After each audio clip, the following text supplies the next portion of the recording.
Hello everyone, welcome to the video lecture series of Python programming. I am your instructor Ms. Alpa Rupala. Today we are going to learn about functions in Python. So topics to be covered today are, first of all, we will learn about function, what is the function, how we can define a function, how we can call a function in a Python. Then after, we will learn about formal parameter and actual parameter concept in function. Then after, we will learn about type of arguments in a function. So let us go to our ideally. So here we are in our ideally. Now onwards, we will learn our Python code in a Python 3 version. So I am using Python 3.8.1 for the remaining video lecture series. So first of all, what is the function syntax? So as you can see over here that for defining a function, we are using def keyword in a Python. That is def for a function declaration, function definition declaration. Def, then after space, then after name of your function, this is variable. Whatever name you want to define to your function, you can put it. Then after into the bracket list of formal parameters. Whatever list of formal parameters we can separate it by comma. Then after semicolon. Next body of the function will be done with a indentation. As we have learned, this is a tab space and that tab space is nothing but what a indentation. How we can call a, this is the definition of a function. Now how we can call a function? For calling a function, we can directly use name of the function into the bracket list of actual parameter. Now just take an example of function. A function for finding maximum from the two numbers. So first of all, we are defining our function. This is our function definition in which this is what our function def. We have defined our function as name. Okay, we are using max1 over here because the max is already predefined function in Python. So def max1 into the bracket list of parameter. This is the formal parameter a comma b. If a comma, if a is greater than b, then print a is greater than b, else print b is greater than a. We have already seen the if and else statement in previous lecture. So this is the our function definition in which we are finding that a is greater or b is greater. How we can call a function? For calling a function, this is our function name, that is the max1, and this is the actual parameter. This is the value of your a and b, 3, 5. So ultimately our b is greater than a, that means our 5 is greater than 3. So that should be the output.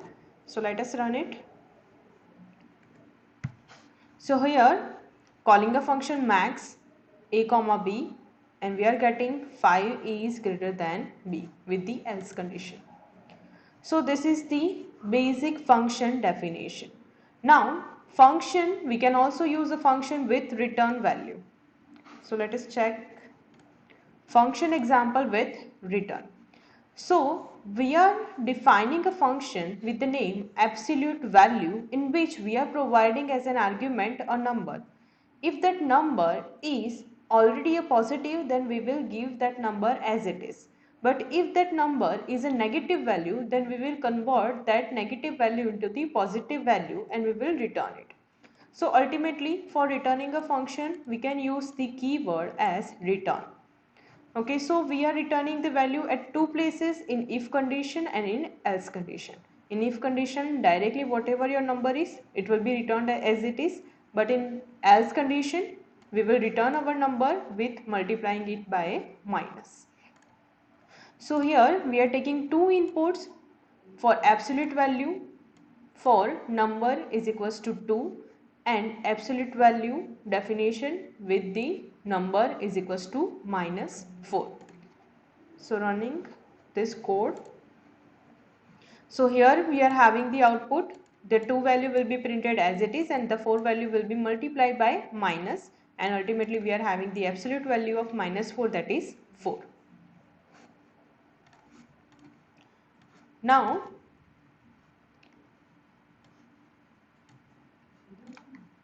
next, concept of formal parameter and actual parameter in function.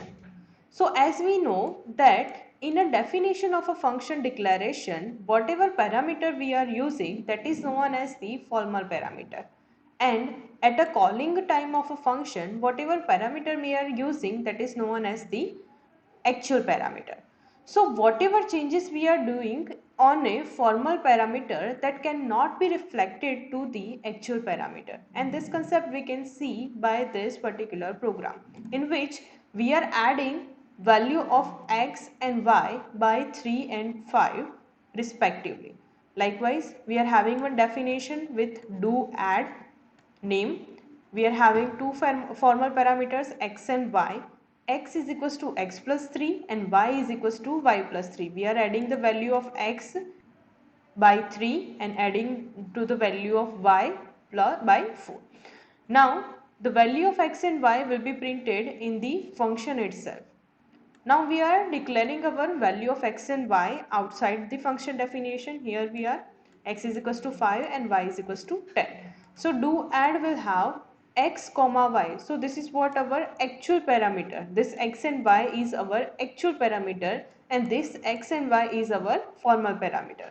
Whatever process we have done, that is on the formal parameter, that will not be reflected to this actual parameter.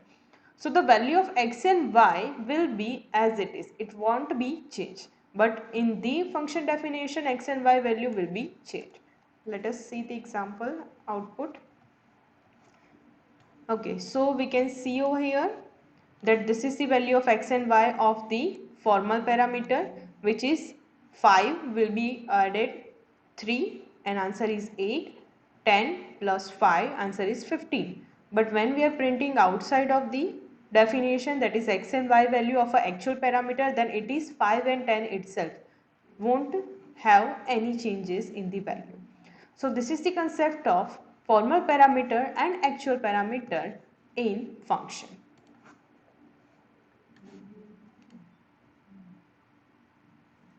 Now next one is type of a function argument.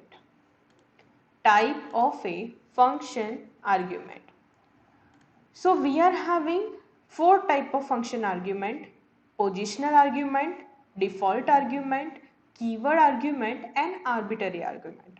So first of all, we are looking for a first argument type, that is Python positional argument. So here we are taking one example of a definition named as attach. Okay, I am calling a function as a definition, that is def attach s1 s2, and we are having third variable, that is s3, which is adding s1 and s2. As our s1 and s2, we are giving this s1 and s2 as a string value. So this is the concatenated string, that is total string is s3. Okay, so we are calling the function attach with the two parameters, that is new and York. So what is actual meaning of positional argument? The positional argument means when we are defining a function, then we can have the list of formal parameters. Okay, that formal parameter will be, and at the time of calling up for that parameter, the position and the number of parameter values must be same. Suppose I am having here s1 and s2 two parameters, and if I am giving the attached value as only one, suppose I am not having this, I am having only s1 value, then it will give us error. So whatever number of parameters you are giving at the time of definition, at the time of calling, the sequence of that parameter and number of parameter must be same. This is the concept of positional argument, and the output of this particular program will be New York. So this is the first type of argument, that is positional type. Now next type of argument, which is default argument.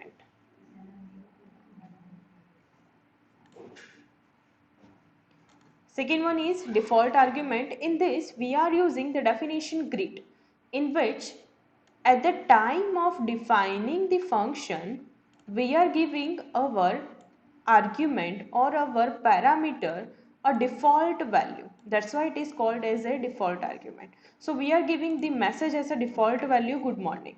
So whatever, if we are giving the second argument, then it is fine. If we are not giving the second argument, then it is also fine. If we are not giving the second argument, then it will directly take the default value as a good morning. And if we are giving the second argument, then it will take whatever argument value we have given to it. So ultimately the green, when we are calling the greet with this argument value, single argument value, that is Varsha, then it will print hello Varsha, good morning. And next time when we are calling it with a two parameters, Varsha and how do you do, then it will print as hello Varsha, how do you do. So ultimately, let us run. Here it is, our two output with two definition call, first with only the name and second with name and message. So this is the default argument. Now one declaration is here that we cannot, okay, I am now making name as a default argument and message as not a default argument. Okay, name as a default argument but message is not a default argument. So ultimately this one is default argument and this one is non-default argument. So the statement is non-default argument cannot follow the default argument. Non-default argument cannot follow the default argument. Let us check. So this is giving error because we are having the non-default argument which is following the default argument. So ultimately whenever we are giving the default argument, it must be from the right to left. Okay, it must not follow the default argument. Any non-default argument cannot follow the default argument. So this is the concept of default argument declaration. Okay, if we are declaring both the value, then it is also fine. Okay, both the value as a default argument, then it is also fine. Program will run as it is.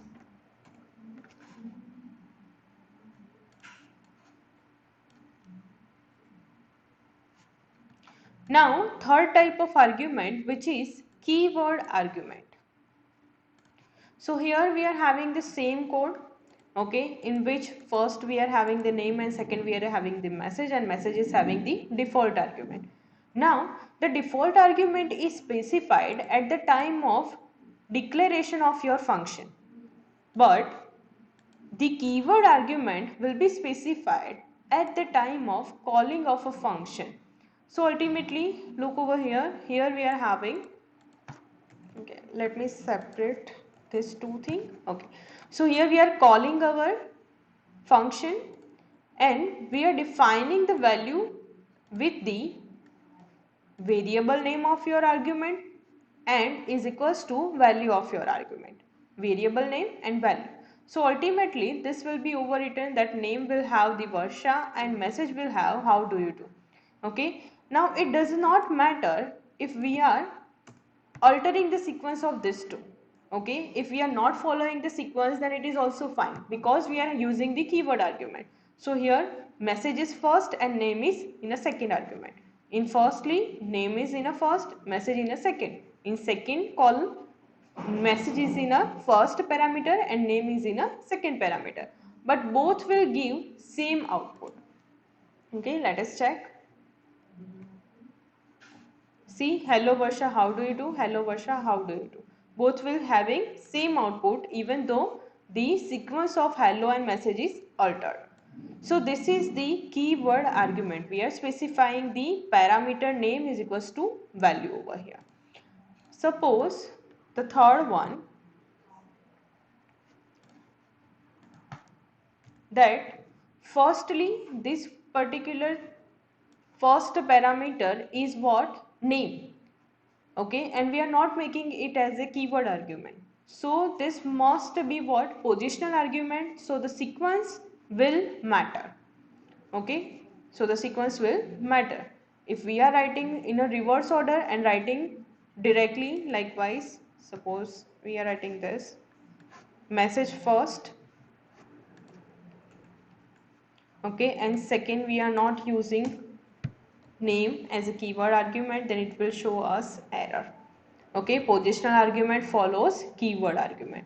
This is also another constraint, that positional argument must not follow the keyword argument. It should be from right to left as the default argument. Okay, so this will also give us error.